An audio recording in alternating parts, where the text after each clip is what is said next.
या ठिकाणी आपण पाहतोय ही मानवत येथे मनोज जरांगे पाटलांची आढावा बैठक होती। आढावा बैठकीचं रूपांतर सभेमध्ये आपल्याला झालेलं पाहायला मिळतं आहे। आणि या ठिकाणी मानवतची जी काही तरुण मंडळी आहेत, आपण पाहतोय की ही सर्व तरुण मंडळी आहे आणि मानवतच्या तरुण मंडळींनी या ठिकाणी आढावा बैठकीचं रूपांतर सभेमध्ये केलं आहे। कारण 3च दिवस या नियोजनासाठी मिळाले आणि 3 दिवसामध्ये एवढं मोठं नियोजन, हा छोटा तालुका आहे, 54 गावांचा हा तालुका आहे आणि हे नियोजन आपण पाहतोय। या ठिकाणी किरण शिंदे आहेत किंवा शेलूवरून सुद्धा आमचे या ठिकाणी मित्र आलेले आहेत। ही सर्व जी काही मंडळी आहे महाराष्ट्रातली मनोज जरांगे पाटलांच्या सोबत कायम असणारी मंडळी आहे। आणि या ठिकाणी आपण किरणराव, कसं नियोजन या ठिकाणी करण्यात आलं आणि कशा पद्धतीनं गेल्या 3 दिवसामध्ये हे नियोजन सुरुवात झालेली आहे?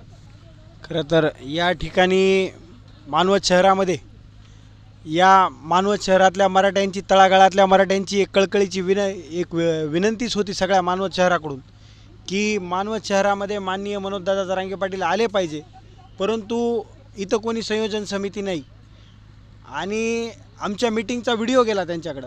कारण आमची मीटिंग ही 5 ते 10 हजार लोकांची मीटिंग झाली आणि त्या 10 हजार लोकांच्या मीटिंगचा व्हिडिओ गेल्यामुळं त्यांच्या काही टीमनं आमच्या काही संयोजकाशी संपर्क केला आणि त्यांना सांगितलं की तुम्हाला काही वेळ तुमच्या रूटनं जाणार आहेत तर तुम्हाला एक संवाद दौरा म्हणून बैठकीसाठी 2 मिनटं मिळू शकतात। तर आम्ही विनंती केली की आम्हाला थोडासा टाईम वाढवून द्या।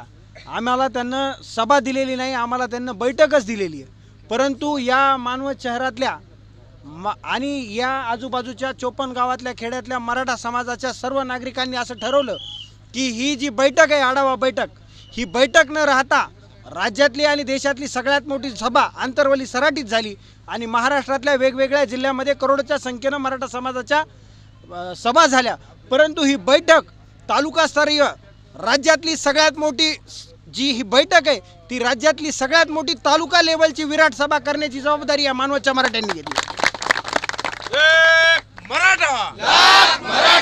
मनोज दादा जरांगे पाटील, तुम आगे पढ़ो, हम तुम्हारे साथ हैं। नक्कीच आपण पाहतोय मानवत हे तालुकाच मुळात छोटा तालुका आहे, 54 गावांचा तालुका आहे आणि छोटा तालुका असताना सुद्धा या तालुक्यातल्या लोकांनी मोठी विराट सभाचं रूपांतर या बैठकीला दिलं आहे।